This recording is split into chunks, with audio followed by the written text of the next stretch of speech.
नमस्कार, मैं हूं राज।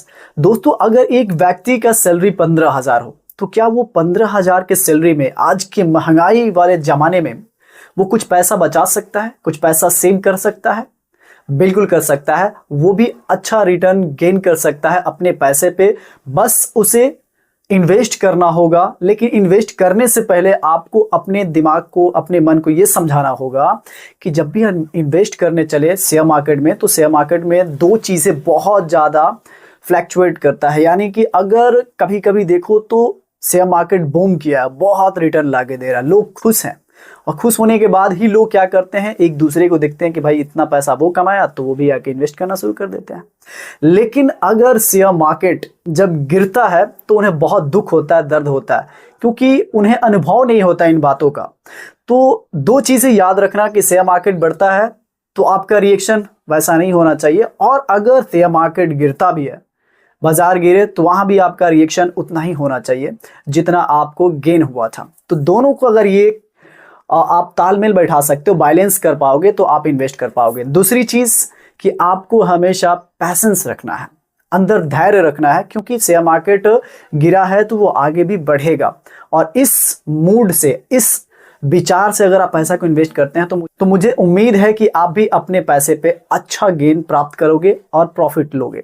तो दोस्तों, 15,000 के सैलरी में एक इंसान अगर चाहता है कि मैं कितना पैसा इन्वेस्ट करूं शेयर मार्केट में ताकि मेरा भी पैसा बढ़े, तो मैं आज बता दूं आपको कि अगर 15,000 की इनकम हो, सैलरी हो, तो इन्वेस्टमेंट भी करना है। कैसे करें कुछ समझ में नहीं आ रहा, ध्यान से सुनिएगा। अब 15,000 की सैलरी की बात करें तो इसमें एक फॉर्मूला आता है 50, 30 और 20। मतलब कि ये 50%, अगर 15,000 का 50% निकाले तो ये 7,500 होता है। तो 7,500 को आपको क्या करना है, तो ये आपकी जरूरतें हैं। मतलब कि हर रोज आप अगर खाना खाते हो या रूम है आपका, उसका सफाई, रेंट, खाना पीना, जैसे कि और चीज़ें हो सकती हैं। जैसे अगर कोई पढ़ रहा हो तो उसके लिए मंथली फ़ी देना, पढ़ाई का पूरा खर्च उठाना, तो ये चीज़ हो जाता है आपका मस्ट नेसेसरी। इसमें आपको वांट है, ये ज़रूरत है, पैसा तो देना ही पड़ेगा, घर की बात है। तो 7,500 उठ गया आपका। उसके बाद से आता है 30%। 30% की बात करें तो ये होता है 4,500, यानी कि 4,500 रुपया। इस पैसे को आप अलग से कुछ चीज़ें, जैसे कि मोबाइल रिचार्ज हो गया, जैसे कि कुछ पैसा, कुछ भी, किसी का तबीयत खराब हो गया, तो तबीयत जब खराब हो गया तो वहां पैसा को तो लगाना पड़ेगा। तो इस पैसे का खर्च आप, मतलब कि जो ये 4,500 रुपया है, इसको आप इमरजेंसी जैसे समझ लो, कोई भी चीज हो सकता है उसके लिए खर्च। तो ये हर रोज का जो जरूरत है उसके लिए, ये आपका इमरजेंसी, तबीयत खराब हो या फैमिली में अचानक कुछ इमरजेंसी आ गया तो वहां पे पैसा लगा सकते हैं। बाकी बचता है आपका 20%, यानी कि 3,000 रुपया। इस 3,000 रुपया को आपको इन्वेस्ट करना चाहिए। और अब इन्वेस्ट कहाँ करना चाहिए, तो आप ये नहीं कि बस 2-3 आदमी कहे और आपको ये अच्छा लगा उसी में पैसा को इन्वेस्ट कर दिए, ऐसा बिल्कुल नहीं। इस पैसे को आप म्यूचुअल फंड में लगा दें। म्यूचुअल फंड मतलब कि आप तो एक काम करने वाले हैं, तो जॉब करते हैं, तो आपके पास टाइम नहीं है कि शेयर मार्केट में ट्रेडिंग करें, बैठकर दिन रात आप कलर ग्रेडिंग करें, देखते रहे कैंडल्स, ऐसा तो बिल्कुल नहीं है, क्योंकि आपके पास टाइम नहीं है। तो आप अगर मजदूर हैं, काम करते हैं और 15,000 की सैलरी है, 15,000 की जॉब करते हैं, तो आप ये 3,000 रुपया बिना कुछ सोचे म्यूचुअल फंड में आराम से आप पैसा को इन्वेस्ट करते हैं। म्यूचुअल फंड में क्या होता है कि SIP के जरिए आप पैसा को इन्वेस्ट कर सकते हैं। जब म्यूचुअल फंड में पैसा SIP को लगाते हैं तो ये हर मंथ वाइज एक डेट फिक्स कर लीजिए, उस डेट पर आपको पैसा भेजना है। अपने से भी ट्रांसफर कर सकते हैं, या आप ऑटो रख सकते हैं, तो ऑटो पे हो जाएगा म्यूचुअल फंड जिस डेट पे आप रखे हुए हैं उस डेट पे। तो ये 3,000 को, अब ऐसा नहीं कि एक ही म्यूचुअल फंड में आप पैसा को इन्वेस्ट कर दें, 3,000 महीना जाने लगेगा, ऐसा बिल्कुल नहीं करना आपको। ये आप इसको डिवाइड कर ले, 3,000 को 2 या 3 म्यूचुअल फंड में इन्वेस्ट करना शुरू कर दें। तो 3 करेंगे तो 1,000 का होगा। तो उसमें से आप 3 चीजें ले सकते हैं। एक ले सकते हैं लार्ज कैप, तो लार्ज कैप जैसे ही लेंगे तो उसमें आप डाल सकते हैं, मान के चलो 1,000 रुपया, ठीक है। और 1,000 होने के बाद दूसरा चीज आप ले सकते हैं मिड कैप, मिड कैप में बहुत सारे म्यूचुअल फंड्स हैं, मैं बता चुका हूं ऑलरेडी पहले, तो आप थोड़ा सा सर्च करें, उसमें पैसा इन्वेस्ट करें।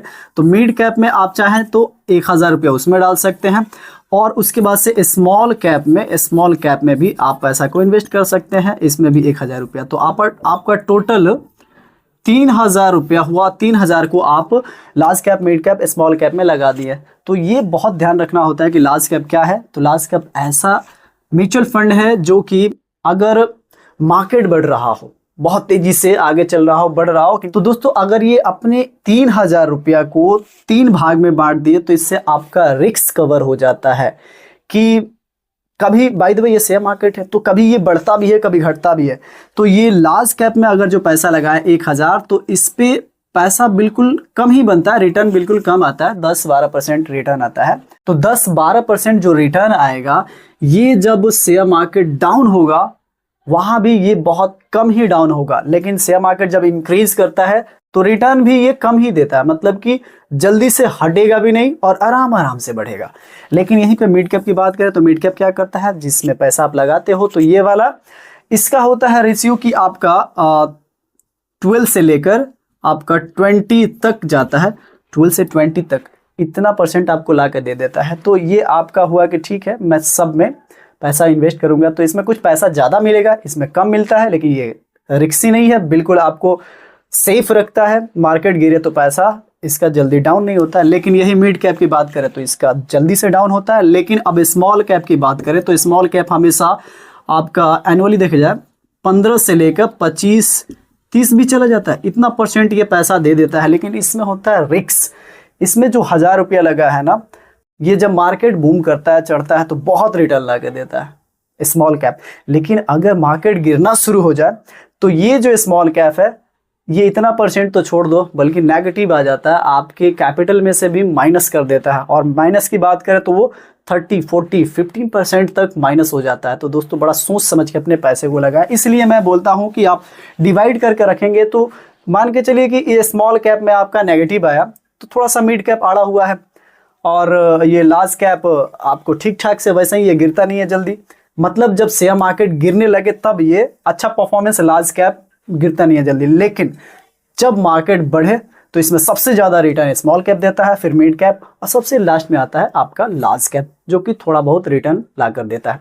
तो होप आपको समझ में आ गया होगा कि अगर सैलरी 15,000 की है तो आप किस तरह से पैसे को इन्वेस्ट करेंगे और कितना % पैसा इन्वेस्ट करेंगे और किस म्यूचुअल फंड में, और कितने अपने पैसे को अलग अलग डिवाइड करके रखेंगे ताकि रिस्क कवर हो जाए।